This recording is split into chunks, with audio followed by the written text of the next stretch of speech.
Good morning, comic book fans. Welcome back to Comics in 5 Minutes. I'm your ever-loving host, Shorty. And today, we're on with Black Panther. This is the third creative relaunch in the past month, I think, from Marvel of some key characters. We've had Al Ewing and Donny Cates swap on Venom and Hulk, and now John Ridley has taken over from Tennessee Coates on Black Panther.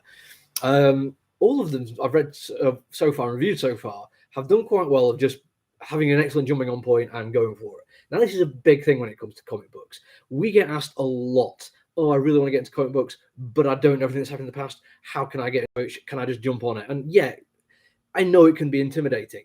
The example I always use, and I apologize for my American or other international audiences one, is the soap opera Coronation Street or even Hollyoaks in the UK, which is basically, if somebody wants to start watching it, most of the time they're not going to be like, well, I don't know what happened in the past 30 to 60 years of storyline. Well, I don't know what the relationships of these people are in detail. Is there not a Wikipedia page that I can go to? Where is a good jumping on point? When's the next season end?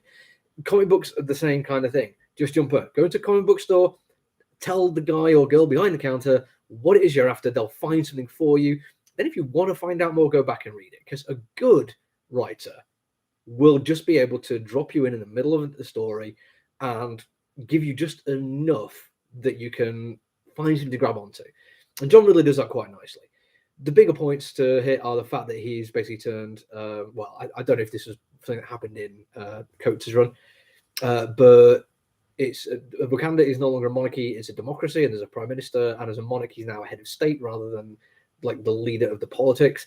But he stole the Black Panther and also leader of the Avengers, so chairperson of the Avengers, I think is what they call it. And this is good because I think it gives Black Panther a chance to be something both slightly more and slightly less than a superhero. Of all the Avengers, he's kind of the one who has more other responsibility other than being a superhero. Yeah, true, Thor also, wants to go off and be king of his own country, but Thor is effectively sci-fi space god. I mean, his problems are very, very different than Wakanda, where you've got like hangovers from racism and slavery, and you've got a place in the world of a country which has been disappeared for centuries. You've got like the politics of moving from a monarchy to a democracy. You've got all these things going on with a character who also is in charge of the Avengers. That is more challenging, and I think it's more humanizing, and it gives more story beats to do. One of those problems is that he was really worried about what would happen when Wakanda opened up to the rest of the world, because democracies are by their very nature unstable, which is fine. I absolutely agree with that one, but it's one thing I like about democracies. And he was basically planning on having 10 sleeper agents all around the world, and if politics shifted so much that he thought Wakanda was in danger, he'd activate his sleeper agents and then go and do some assassination and struck murders. And some of them have been murdered. And he wasn't happy about this because he wanted to make sure his murderers are able to go and do murders without being murdered themselves. Big fan of murder. And again, interesting kind of take on it. And Ridley's writing in this is actually pretty damn good. You can tell he's moved on a lot from his Future State days. His history of the DC universe has actually done a really good job, I think, of showing him what you can do with comics far more effectively. It's still a little bit slow in places, but I think some of that is down to him using that slowness to tell part of the story.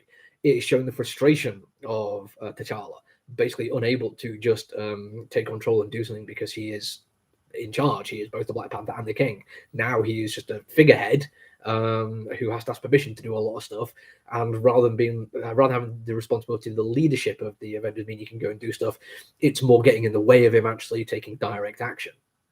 So slowing the story down in terms of pacing and page layout and plot and script, that works quite nicely.